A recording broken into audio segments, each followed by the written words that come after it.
개장 코멘트 들어갑니다. 아침에 예상을 해드렸던 데일리 시황의 흐름대로 또 시작하자마자 코멘트를 짧게 얘기했던 대로 지수 선물지수의 흐름은 오늘 상단의 고점이 일찌감치 좀 나오는 모습이고 눌림의 하락들이 빠르게 좀 전개가 되죠. 당연히 어제 상승갭이었던 것, 그 종가 자리가 250.50인데 어제 그 자리를 내려오는 거죠. 그래서 아침 데일리 전략에 있어서의 흐름을 보시면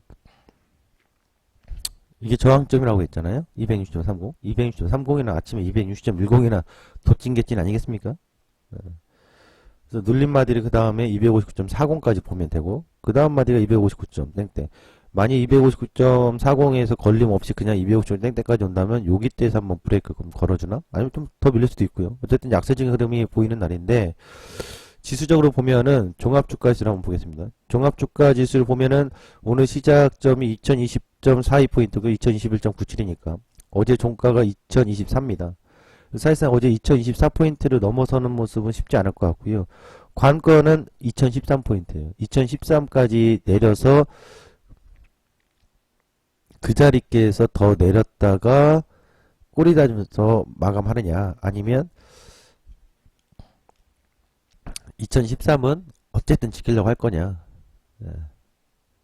어떤 상징적 의미가 있기 때문에 그래요. 왜냐? 현 정부 시작했을 때의 시작점 2013포인트였거든요. 그런 기준점이 하나 있기 때문에 그렇게 좀 보시면 될 것 같고요.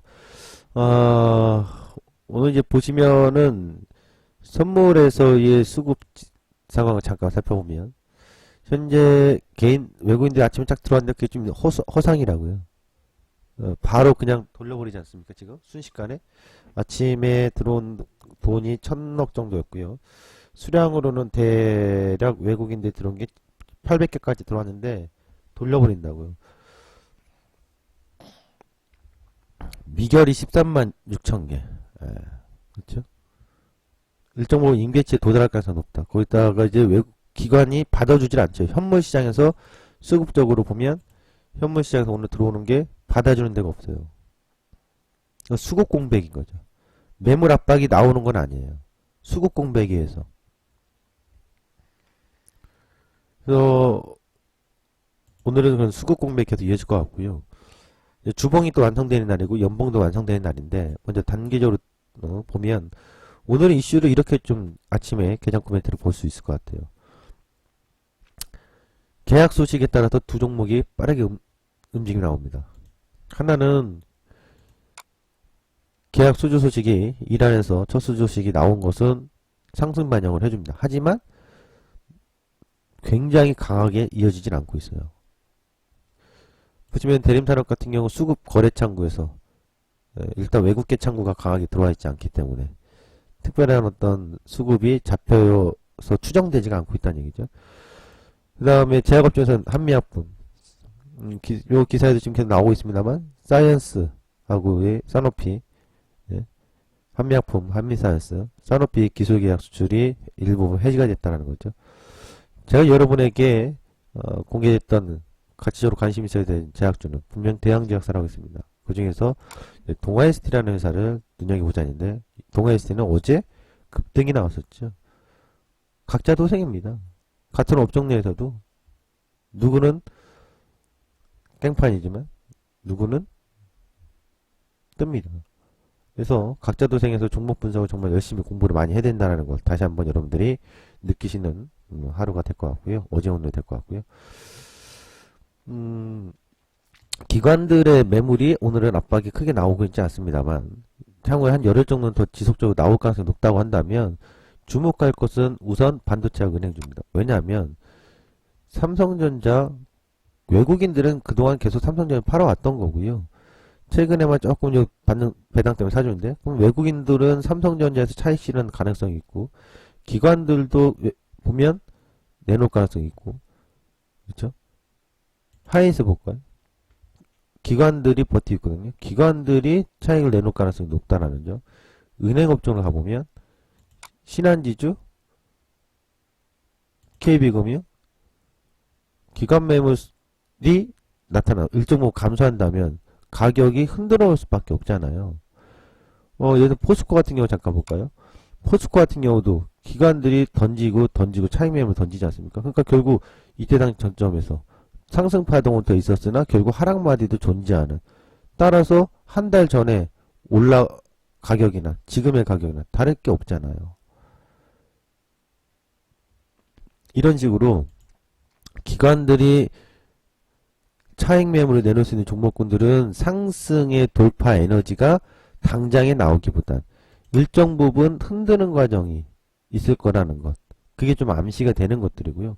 오늘 하루에서의 전체적으로 시장이 종목에서의 강인함?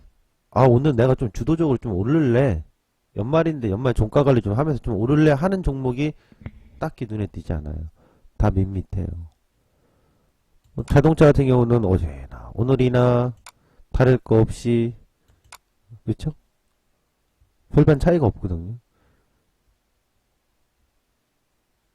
반도체도 삼성전자나 하이닉스나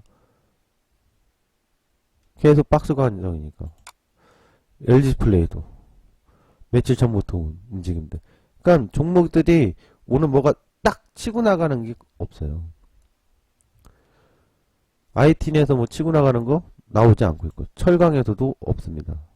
좀 철강은 눌림 자체가 좀 굉장히 양호하구나 라는 흐름 하루. 자동차 같은 경우도 못났지만 못난 놈이지만 그렇다고 또 너무 막 두드겨 패고 이런 모습도 아니고요. 조선 같은 경우는 뭐 어제 올랐는데 오늘 당연히 눌러야 돼. 이거 눌러서 흘러가는 내려오는 흐름이기 때문에 약세적인 구간이기 때문에 어떠한 거래량이라든가 흐름들이 터닝포인트 강력히 보여줄 만한 자리가 아니거든요. 근데 뭐 어제 오늘 뭐 똑같은 거 아닙니까? 어제 올랐다 오늘 내리나 어제 내렸다 오늘 오르나 제자리 뛰기 하는 거잖아요. 근데 화학주에서 이제 LG화학이 조금 더 눌림을 연속적으로 받고 있다 이렇게 봐야 되겠고요.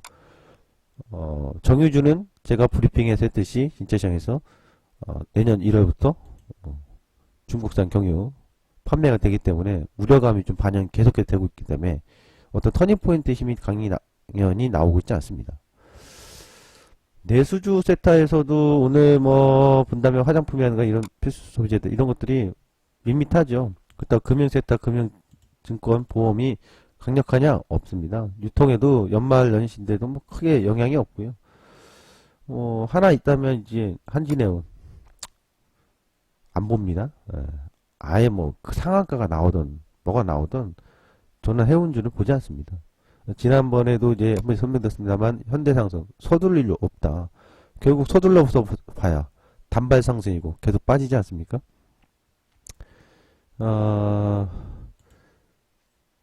통신 쪽이라든가 음식료라든가 섬유고 전체적으로 내수주나 수주 다 약한 그러니까 약하다라는 것이 좀 둔탁한 모습들이고요. 굉장히 뭐 약세적으로 끌고 내려가는 그런 것도 나타나지 않는 상황에서 시장이 조용히 마무리가 되는 오늘이 될 것 같아요. 그러니까 조용히 마무리된다는 건 좀 아주 요란하지는 않을 것 같고요.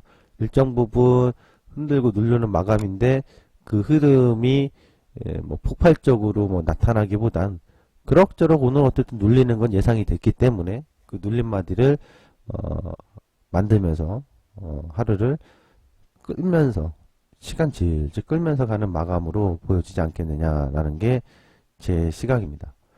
오늘 장중 아침에 개장 코멘트는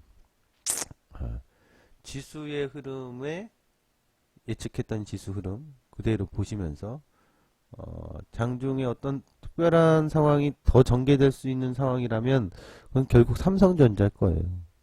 은행주들하고 은행주들이 좀 더 하락폭을 키운다거나 삼성전자가 오늘 저점을 깨야 되는데 이딴 식으로 끝난다면 오늘 저점은 사실 깰까 싶어요. 이렇게 윗골이 달린 요즘 삼성전자 계속 개파락량모 이딴 식으로 나오는데 오늘도 그런 모습이라면 결국 삼성전자는 좀 윗골이 달리면서 마감을 하면서 누르느냐 아니면 이 상태에 또 끌어올려놓고 왔다리 갔다 하면서 계속 가느냐. 그러니까 은행주하고 삼성전자가 오늘 시장에 어떤 역할이 있어서 지수의 흔들림이나 지수의 방향에 있어서 기준을 또 잡아주는 상황이기 때문에 현재